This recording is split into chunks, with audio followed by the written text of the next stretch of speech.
అలా చెప్పండి అన్న, ఇక్కడ ఇంత పెద్ద సభ జరుగుతా ఉంది. కేసీఆర్ మొదటిగా ఇక్కడికి వస్తా ఉన్నాడు. ఎలా అనిపిస్తా ఉంది?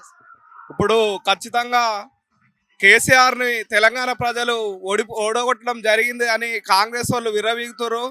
కేసీఆర్ లేని లోటు ఈరోజు ఈ జన సమీకరణని చూసి ఇప్పుడు కాంగ్రెస్ వాళ్లకు గుండెల్లో గుబ్బులు కొట్టడం స్టార్ట్ అయింది. కాబట్టి రాబోయే రోజులలో కేసీఆర్ గారి పాలన ఎంత బాగుందని జనాలలో వచ్చి కాంగ్రెస్ ప్రభుత్వం వచ్చి 3 నెలలు గడవక ముందుకే 3 నెలల్లో ప్రజా వ్యతిరేకత స్టార్ట్ అయ్యి ఈరోజు ఈ బహిరంగ సభను చూస్తే వాళ్ళు తట్టుకోలేక ఏం చేస్తారనేది భయభ్రాంతులకు టీఆర్ఎస్ కార్యకర్తలు ఉన్నారు. మేము కూడా మాది రంగారెడ్డి జిల్లా ఇబ్రహీంపట్నం నియోజకవర్గం మంచాల్ మండలికి వెళ్ళి ఈ సభకు రావడం జరిగింది. మా నియోజకవర్గం నుండి కూడా మా గత ఈఎక్స్ ఎమ్మెల్యే మంచిరెడ్డి కిషన్ రెడ్డి గారి ఆధ్వర్యంలో చాలా మంది స్వచ్ఛందంగా కార్యకర్తలు ఈ సభకు తరలి వస్తున్నాడు.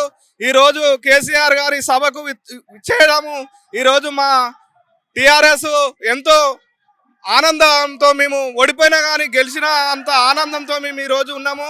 ఈరోజు కేసీఆర్ గారు ఇక్కడ వచ్చిన తర్వాత ఖచ్చితంగా ఏదో ఒక మార్పు ఖచ్చితంగా జరుగుతుందని మేము ఈ సభాముఖంగా మేము తెలియజేస్తున్నాము. కృష్ణా జిల్లాలో ఏవైతే ఉన్నాయో కేసీఆర్ గారే వాళ్ళకి ఇవ్వడానికి పర్మిషన్ ఇచ్చిండు. మళ్ళీ ఇప్పుడు ఆయన ఇంత పెద్ద సభ చేసి కాంగ్రెస్ ను బదనం చేస్తున్నారు అంటారు.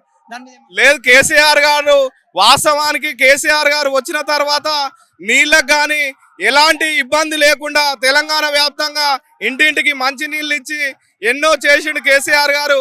ఈరోజు అలా ఏం లేదు. అది కృష్ణా జలాలు అక్కడ ఆంధ్రకు తెలంగాణకు 2 రాష్ట్రాలకు సరిపడ్డా ఇయ్యాలని ఆ రోజు కోరిండు, ఈ రోజు కూడా కోరుతున్నారు. కాబట్టి దాని మీద వాటర్ మీద ఈరోజు ఇది ఇంత పెద్ద బహిరంగ సభ కూడా ఓన్లీ కృష్ణా జలాల మీదనే నిర్వహించడం కూడా జరుగుతుందని కూడా మేము సభాముఖంగా చెప్తున్నాము.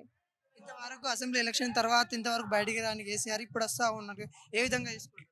ఖచ్చితంగా ఈ రోజు ఈ బహిరంగ సభ నుండి ఇక్కడికి వెళ్ళి వచ్చిన తర్వాత నెక్స్ట్ నుండి కేసీఆర్ ఖచ్చితంగా అసెంబ్లీలో పోయి ఈ కాంగ్రెస్ మీద అవినీతిని ఎండగట్టి ఖచ్చితంగా ప్రజల్లో మళ్ళా మార్పు కోసం ఖచ్చితంగా ప్రయత్నం చేస్తాడు. ఖచ్చితంగా ఏదేమైనా సరే వచ్చే ప్రభుత్వం, ఈ ప్రభుత్వం ఎప్పుడు కూలిపోయేది కూడా తెలియదు. ఖచ్చితంగా వచ్చేది కేసీఆర్ ప్రభుత్వమే అని కూడా మేము తెలియజేస్తున్నాము. ఏర్పడ్డ గవర్నమెంట్ ప్రజాపాలనని తీసుకొస్తున్న పథకాలు ఏ విధంగా? ఏ పథకాలు ఉన్నాయి? 6 పథకాలు 6 గ్యారంటీలు అని చెప్పిండు. మొన్న ప్రభుత్వం వచ్చినాక 9 తారీఖే రైతు బంధు వేస్తామని చెప్పిండు, రుణమాఫీ అని చెప్పిండు. ఎలాంటి పథకం లేదు. ఒక ఆర్టీసీ ఒకటి ఫ్రీ బస్ అని పెట్టి ప్రజలు బస్సులలో మహిళలు కొట్టుకోవడం చూస్తున్నాము. మీరు కూడా మీడియా వాళ్ళు కూడా చూస్తున్నారు. ఏందంటే ఏదొకటి కూడా వేసలేడు. ఇప్పుడు ఏదో కరెంటు బిల్లులని అది ఇది అని పబ్బం గడుపుతున్నారు అంతే తప్ప కానీ ఒక్క హామీ కూడా ఇప్పటికీ నెరవేర్చలేదు. దీని మీద ఎండగట్టనికనే ఈ బహిరంగ సభ కూడా ఇక్కడ ఏర్పాటు చేయడం జరుగుతుంది. మేడిగడ్డ ప్రాజెక్టు కట్టి ₹1,00,000 కోల్పోయిన గవర్నమెంట్ అని చెప్తా ఉన్నారు కదా. ఇలా మేడిగడ్డ అనుకో, కాళేశ్వరం ప్రాజెక్ట్ అనుకో, ఈ రోజు ఆ ప్రభుత్వం నిర్వహించినటువంటి కాళేశ్వరంతో ఎన్నో వేల ఎకరాలకు సాగు చేయడం కూడా జరిగింది. ఈ రోజు రైతుల ఆనందాల్లో ఆ రోజు కళ్ళల్లో నీళ్లు ఉన్నదాన్ని తూడ్చిన వ్యక్తి ఈ రోజు మళ్ళా కళ్ళల్లోకి నీళ్లు తెప్పిస్తున్న ఈ కాంగ్రెస్ ప్రభుత్వం వచ్చిందని 2-3 నెలల్లోనే మొత్తము రైతులే కానీ ప్రతి ఒక్కరు ఆవేదన చెందుతున్న అందరికీ కూడా చూస్తున్నాం. మనము మీడియాలలో కానీ టీవీలలో కానీ ఎలా జరుగుతుందనేది చూస్తున్నాం. వాటర్ లేక చాలా ఇబ్బంది కూడా ఎదుర్కొంటారు. కాబట్టి ఈ కృష్ణా జలాల మీద కూడా ఈరోజు ఈ సభ నిర్వహించడం జరుగుతుంది.